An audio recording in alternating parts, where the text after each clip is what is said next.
جو لڑکے ہیں لڑکیاں یونیورسٹیز نہیں جاتی. جیسے مطلب آپ بے شک کسی سے بھی پوچھ لے, آج کوئی ایک بھی ہزارہ اسٹوڈنٹ نہیں ہے بلوچستان یونیورسٹی میں.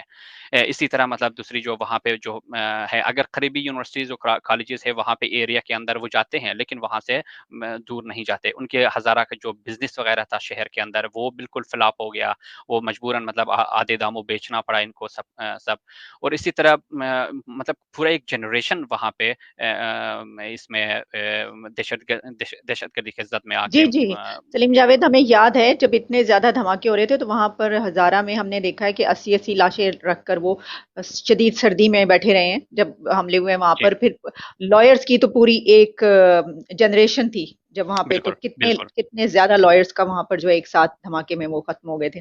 اچھا، میرا آپ سے آخری سوال یہ ہوگا کہ کیا جو افغانستان ہے وہاں پر ہزارہ کمیونٹی کو طالبان یہ بھی آپشن دے رہے ہیں کہ اگر وہ یہاں سے، جیسے وہ ان کو بے گھر کریں، وہ یہ چاہتے ہیں کہ وہ یہاں سے چلے جائیں، فرض کیجئے، تو کیا وہ ان کو آپشن دے رہے ہیں کہ اگر وہ مائگریٹ کر کے پاکستان یا کہیں بھی اور جانا چاہیں تو ان کو ایزیلی وہ پیسج دے رہے ہیں کہ ہاں چلے جائیں، یا ایسا نہیں ہے؟ فی الحال تو ایسا نہیں ہے, کیونکہ جب بہت سارے جو ہزارہ تھے وہاں پہ جنہوں نے این جی اوز کے ساتھ کام کیا تھا, جو پچھلی گورنمنٹ کے ساتھ کام کیا تھا, جب وہ وہاں پہ ٹرائی کر رہے تھے, جب آپ کو یاد ہو جب ایئرپورٹ میں بہت سارے لوگ ایئرپورٹس کی طرف جاتے تھے, وہاں سے ایئر لفٹ ہوتے تھے لوگ, وہاں پہ بہت سارے طالبان فائٹرز تھے جو کہ ہزارہ کو ان کی چہروں سے شناخت کر کے ان کو روکتے تھے, ان کو نہیں جانے دیتے تھے ایئرپورٹ کی طرف. مطلب کمپلیٹ وہاں پہ ایتھنک پروفائلنگ تھی, حتیٰ کہ طالبان وہاں پہ کھڑے ہو کے وہ ایتھنک پروفائلنگ کر کے اگر کوئی اور ہے ان کو جانے دے ایئرپورٹ کی طرف کہ وہ جائے وہاں پہ امریکن جو امریکن سے وہاں پہ ان کو ایویکویٹ کرے, لیکن اگر کوئی مطلب ہزارہ وہاں پہ آتا تھا اپنی فیملیز کے ساتھ تو ان کو وہاں سے بلاک کر کے واپس بھیجتے تھے. اس طرح کے بہت سارے رپورٹس ہیں ہمارے پاس. صرف وہ ہزارہ لوگ وہاں سے نکل چکے ان کو جن کے پاس مطلب گرین کارڈز وغیرہ تھے یا کوئی مطلب ویسٹرن سٹیزن شپ ان کے پاس تھی, جو ان کی گورنمنٹ پرٹیکولرلی آ کے وہاں پہ اندر آئے اور وہاں سے ان کی جو وہ کر دیا, تو وہ ان کو اٹھا لیا, شہر کے اندر سے اٹھا کے لے گئے, تو وہ نکلے ہیں. باقی ان میں بھی یہی مشکلات ہیں اور اب بھی یہی حال ہے. بہت سارے ایسے لوگ ہیں وہاں پہ جن کی لائف خطرے میں ہے, ان کو لٹرلی خطرے میں ہے, کیونکہ انہوں نے سیکورٹی فورسز وغیرہ کے ساتھ کام کیا ہے, وہ ہائیڈنگ میں ہے, وہ ان کو وہاں سے نہیں نکل سکتے کیونکہ نہ ان کو پاسپورٹ مل رہا ہے طالبان سے اور نہ ہی وہ وہاں سے نکل سکتے کسی اور طریقے سے, تو سب کے سب ہائیڈنگ میں ہے. ٹھیک. اب سلیم جاوید، آپ کا بہت بہت شکریہ، thank you so much for your time, کہ آپ نے ٹائم دیا، اس پہ بات کی. آئندہ بھی ہم اس طرح کے کوئی بھی مسائل ہوتے ہیں تو اس کے اوپر ضرور آپ سے بات کریں گے. Thank you thank so you much. So Thank much. you for giving